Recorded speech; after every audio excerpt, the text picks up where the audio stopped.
I love our weekly chat with TSN hockey insider Pierre LeBrun. We got to talk about the Winnipeg Jets. Everyone's talking about them. 15 wins in 16 games to start the season. And on the show this week, Pierre, our mutual friend Brian Hayes brought up the fact that he didn't feel Kevin Cheveldayoff was getting enough credit for putting this team together and just for what he's done throughout the years with the Jets. But you actually want to put the focus on another group that you think is not getting enough love. Well, and I guess at the end of the day, it ties into the amazing work that Kevin Cheveldayoff has done in a cap system to give this team the kind of depth that a lot of teams don't have. And that is, I know that within the Jets organization, they feel that part of their success that isn't talked about so far this year is the work of their fourth line, Kopari with Barron and Iafallo. Now, you know, Scott Arniel, head coach, has so much trust in that fourth line that it gives him the flexibility to really decide what he wants to do with matchups more freely, I think, than the normal hockey team, which tries to hide the fourth line. And so, again, there are lots of things you can talk about: Hellebuck, Scheifele, Kyle Connor, etc. But the Jets feel they're absolutely four lines deep on any given night, and the trust in that fourth line opens up everything else throughout the course of a game. So, again, just another layer to what is layers and layers and layers in terms of the best record in the NHL right now. And the Jets face the Lightning on Thursday on TSN, and then it's a home-and-home with the Stanley Cup champion Florida Panthers and their former head coach, Paul Maurice. And you had a chance to speak to Paul Maurice for The Athletic this week. 16 games into the season, no Stanley Cup hangover yet, eh, Pierre? No, and you know, one thing that I found interesting is Paul Maurice sharing that his veteran players, their fitness testing was above a year ago at camp this year. Even though with the shortened summer, winning a cup, obviously a bit of partying. We saw the images, Jay. No one's going to deny that in Florida, that the players had fun with the cup. But having said all that, Paul Maurice said those players showed up at camp with higher fitness tests than a year ago, which told him, okay, you know, we're ready to go to work here and try and defend this title. And, you know, I really hope people take time to go read the piece because, as you know, Paul Maurice is one of the great interviews among coaches in the NHL. But one of the things that he talked about, I said, how does life change when you win? You know, he chased that cup for 29 years, right, Jay? And he said, you just show up to the rink with less angst in your body because your whole life you're chasing, wanting to prove yourself. Don't get him wrong. I mean, there's still that pressure to prove now that it wasn't a fluke or whatever. But he says now that when you lose or you go through a tough period in your season, it's about learning from your mistakes, learning from your losses, and not feeling like you can get fired the next day. Really interesting from Paul Maurice, and you should expect no less from him. Make sure you check out that article in The Athletic. You should be subscribing to The Athletic. It's fantastic. We had a trade on Tuesday, Pierre. Lars Eller back to the Capitals from the Penguins, and we've been putting a lot of the focus on the Penguins side of this, you know, and whether this will be a fire sale, right? Let's go to the other side. Let's talk about the Capitals and their GM, Chris Patrick. You spoke to him on Wednesday, and this team is off to, maybe to some people, a surprisingly strong start.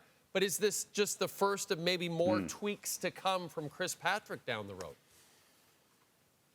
Yeah, first of all, first-year GM Chris Patrick, right, took over, elevated from AGM, took over from longtime GM Brian McClellan in the offseason. And I had a chance to speak with him, and one of the things that he said is that they had decided internally that closer to March 7th, the trade deadline, that they probably would need a third-line upgrade, probably a third-line center. And so they put that on their list. But in the meantime, they started making calls just to understand what the market looked like way ahead of time. And what they discovered is Kyle Dubas and the Penguins are ready to deal now. So, and part of what Chris Patrick told me was that Kyle Dubas hinted to Chris Patrick, Lars Eller probably won't still be here come March 7th. In other words, if you want this guy, you better come and get him now. And Chris Patrick decided it was time. And you mentioned they're off to a very strong start. Listen, I said this to him, so I'm not saying this without him being on air with us, Jay. I thought the Capitals were the least impressive team of the 16 to make the playoffs last year. Their minus goal differential screamed that essentially, almost they were the team that made it because no one else wanted to make it, I guess, in the East as the 8th seed. And, you know, Chris Patrick was diplomatic about it in his response, and he said, listen, obviously they thought they needed upgrades. Look how aggressive their offseason was, including the Pierre-Luc Dubois blockbuster, trading for Jacob Chychrun. I mean, the Caps agreed that they had to build on that. But I'll say this, one final point on Washington. They're fascinating to me because they just made a trade with a team with Pittsburgh that clearly, I think, has waited too long with Father Time here in terms of starting the transition. The Caps started a couple of years ago, a team that similarly, because of Ovechkin, Pittsburgh with Crosby, has had a long time going for it. The Caps had a quick mini rebuild, or you want to call it a transition, whatever you want to call it. They did not bottom out. They didn't want to, not with Ovechkin, especially chasing the goals record. It is impressive the work they've done here between Brian McClellan and Chris Patrick over the last couple of years to get the Caps back in line here after a couple of leaner years. Their future looks a lot brighter to me than it does, for example, the Penguins right now. And, you know, we love it when the trade market heats up. Nobody loves it more than you, Pierre, when the trade market heats up. And you had a chance to speak to a trio of GMs who are in Toronto for their post-Hall of Fame meetings. You get the impression we could be seeing some more moves coming down the line here pretty quickly? Yeah, so let's start with Buffalo. What I had heard from other sources around the league is that no one is trying harder to make a trade right now than Kevin Adams of the Buffalo Sabres. I asked him that point blank, and what he said was that he very much still had confidence in his team, in his group, but that, yes, he's making a lot of calls and trying to see what's out there to see if he can make an upgrade. So it's interesting. Sometimes when you ask that question to a GM on the record, you don't necessarily get that kind of answer, but it tells you that Kevin Adams indeed is trying. Spoke with Nashville GM Barry Trotz, and this has been out there, but I was good to confirm it with a GM, and he confirmed that he is looking for a center, but as he said, so are half the teams in the league. But he is looking for a center, and he is a bit happier with the team, the play of his team, by the way, of late. It's been a tough go, certainly opening month for Nashville. And finally, Lou Lamoriello. The Islanders haven't had the kind of start that they wanted, obviously hammered by injury, particularly on the back end. I asked Lou Lamoriello if he's working the phones. You know that Lou's careful with those answers, Jay.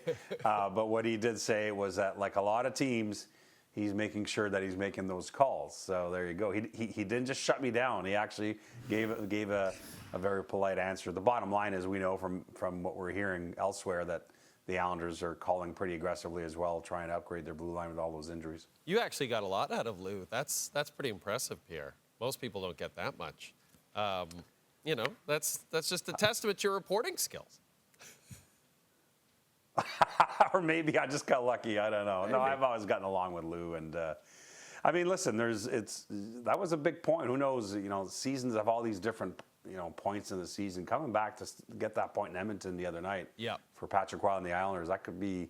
They might look back and say that was big for them. We'll see. Absolutely, Pierre. Finally, this is probably the most important question I'll ask you all week. How badly do you want Bill Belichick to coach the Dallas Cowboys?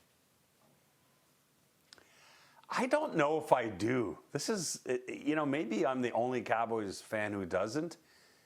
Listen, the guy's arguably the greatest coach ever, one of. But I always get scared that you hire someone after they've lost their fastball. I'm not saying that's the case. He sounds great, by the way, when you hear him on TV right now.